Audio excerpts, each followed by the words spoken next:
The fatal decision, the golden spires of the Krelian Empire's capital world, pierced through violet clouds as the Grand Assembly convened for what would become the most catastrophic decision in their 10,000-year history. Inside the vast spherical chamber that floated above the metropolis, 300 senators from across the Empire's territories gathered, their crystalline exoskeletons catching and refracting the light of their binary suns. Each senator represented millions of Krelian citizens, and today they would vote on a matter that had consumed their debates for the past solar cycle. Supreme Chancellor Thivor stood at the chamber's center, his forearms spread wide in a gesture of authority. The electromagnetic field around his neural crown pulsed with confidence as he addressed the assembly. The reconnaissance reports were clear and undeniable. The third planet of System Sol 4279 contained vast deposits of trilithium, the rare element essential for their faster-than-light drives. Without new sources, their empire's expansion would grind to a halt within a generation. The inhabitants called themselves humans, a young species barely capable of reaching their own moon with primitive chemical rockets. They possessed no energy weapons, no shield technology, and their military forces still relied on projectile weapons that the Krelians had abandoned millennia ago. Senator Kralix from the Outer Territories raised a cautionary appendage. The distance to this Earth was considerable, requiring nearly half their fleet for a successful occupation. Perhaps diplomacy would serve better than conquest, but his words fell on deaf auditory organs. The war faction, led by Admiral Zinthar, had already swayed the majority with promises of easy victory and abundant resources. The humans numbered only 8 billion, scattered across a single planet with no unified government. How could such a fractured, primitive species possibly resist the might of an empire that spanned 50 star systems? The vote proceeded with ceremonial precision. One by one, senators cast their decisions into the quantum voting matrix. The result was overwhelming. 243 in favor of invasion, 57 against. The die was cast. Within hours, the Krelian Imperial fleet began its mobilization. 800 warships, each carrying thousands of warriors and equipped with plasma cannons that could glass entire continents, set course for the small blue world that orbited an unremarkable yellow star. On Earth, Dr. Sarah Chen was pulling another late night at the Arecibo Observatory in Puerto Rico when her instruments detected something that made her coffee mug slip from her fingers. The gravitational wave detectors were going haywire, showing massive distortions in space-time at the edge of the solar system. She immediately called her colleague James Mitchell at the European Space Agency. "James, check your deep space sensors now. Something big is happening near Neptune's orbit." The readings she shared made Mitchell's face drain of color. The energy signatures indicated artificial origin, and the scale was beyond anything humanity had imagined possible. Within 6 hours, an emergency session of the United Nations Security Council convened. Military advisors, scientists, and world leaders gathered in person and via secure communications. The evidence was irrefutable. An alien armada was approaching Earth, and their trajectory suggested arrival in approximately 30 days. President Maria Rodriguez of the Americas Union spoke first. The question was not whether they came in peace. No peaceful mission required 800 warships. The question was whether humanity could mount any defense at all. What happened next surprised even the most optimistic observers. Instead of panic or political infighting, humanity did something the Krelians had not factored into their invasion plans. They united. Old enemies set aside their differences. Russia and America merged their space programs overnight. China opened its advanced research facilities to international teams. Israel and Iran worked together on missile defense systems. Every nation, every corporation, every individual with relevant skills was mobilized for a single purpose: survival.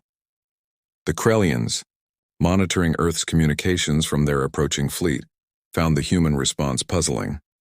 Admiral Zinthar reviewed the intercepted transmissions with his staff. The humans appeared to be sharing all their military secrets with each other, abandoning the territorial divisions that their intelligence suggested would be their weakness. No matter, he declared. Unity without technology was merely organized futility, but unknown to the Krelians, humanity had been preparing for this possibility longer than anyone realized. Secret programs, black projects, and theoretical weapons that had been deemed too dangerous for use against other humans were suddenly repurposed for planetary defense. Colonel Alexandra Petrov stood in a bunker beneath the Ural Mountains, overseeing the activation of Project Prometheus. The electromagnetic pulse weapons they had developed could theoretically disable any electronic system, but they had never been tested on this scale. Her team worked around the clock, manufacturing thousands of EMP warheads that could be deployed from existing missile systems. Meanwhile, in underground facilities across the globe, scientists dusted off plans for kinetic bombardment platforms, relativistic kill vehicles, and even more exotic weapons. The first Krelian scouts entered Earth's orbit 28 days after detection. They expected to find a panicked population, military forces in disarray, and governments paralyzed by fear. Instead, they encountered something that made them transmit urgent warnings back to the main fleet. The humans had somehow constructed a network of orbital defense platforms in less than a month. Crude by Krelian standards, but positioned with tactical precision that suggested they had been wargaming alien invasion scenarios for decades. When the main Krelian fleet arrived, Admiral Xanthar ordered a demonstration of power. A single plasma beam struck the Antarctic ice shelf, vaporizing a chunk the size of a small city. The message was clear: surrender or face annihilation. Earth's response came not in words but in action. Every nuclear weapon on the planet, over 10,000 warheads launched simultaneously, not at the alien fleet but into seemingly empty space around it. The Krelians' shields easily deflected the primitive weapons, and Xanthar actually laughed at the futile gesture. Then the EMP waves hit. The nuclear detonations had been precisely calculated to create a cascading electromagnetic storm that enveloped the alien fleet. While Krelian shields could stop physical objects and energy beams, they had never encountered this type of diffused, omnidirectional assault. Systems flickered, communications scrambled, and for crucial seconds their coordinated fleet became 800 individual ships, struggling to maintain basic functions. In those seconds, humanity struck with everything they had. Kinetic kill vehicles, little more than telephone poles of tungsten accelerated to incredible speeds, punched through the temporarily weakened shields. Swarms of modified ICBMs, their payloads replaced with experimental directed energy weapons, targeted the aliens' sensor arrays. But the real surprise came from humanity's civilians. Every radio telescope, every satellite dish, every powerful transmitter on Earth had been networked together and aimed at the alien fleet. They bombarded the Krelians with focused electromagnetic radiation on every frequency simultaneously, creating a cacophony of interference that made their advanced communication systems useless. Ham radio operators, television stations, and cell towers all contributed to the electronic storm. The Krelians found themselves unable to coordinate, unable to communicate, and facing an enemy that seemed to attack from everywhere at once. The price of arrogance. Admiral Xanthar struggled to comprehend the chaos engulfing his fleet.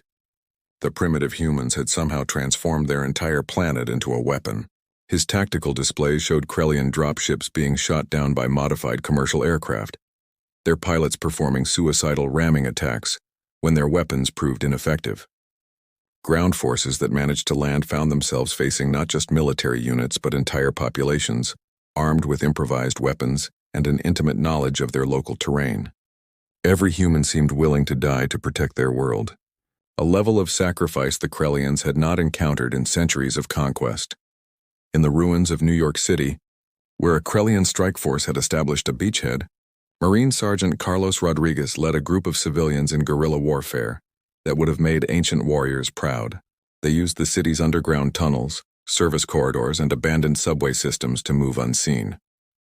The aliens' advanced sensors, designed to detect military-grade weapons and vehicles, could not effectively track humans carrying homemade explosives and modified hunting rifles. Every Krelian patrol that entered the urban maze faced ambushes from above, below, and within buildings that humans had rigged to collapse. The psychological warfare was perhaps even more effective than the physical resistance. Dr. Jennifer Walsh, a psychiatrist turned intelligence analyst, had studied the captured Krelian communications and identified their hierarchical command structure's weakness. The aliens relied entirely on orders from superiors, with individual initiative actively discouraged in their society. She proposed Operation Mindbreak, a campaign of disinformation and psychological operations designed to exploit this weakness. Fake surrender messages were broadcast on Krelian frequencies, Contradictory orders were transmitted using captured alien equipment, and false intelligence about human capabilities was deliberately allowed to be intercepted. The Krellians began to doubt their own command structure. Junior officers received conflicting orders that seemed to come from their superiors. Ships attacked what they thought were human vessels, only to discover they had fired on their own forces, deceived by human electronic warfare. The rigid hierarchy that had been the foundation of Krellian military might for millennia became a liability as paranoia spread through the ranks. Some ships refused orders believing them to be human deceptions.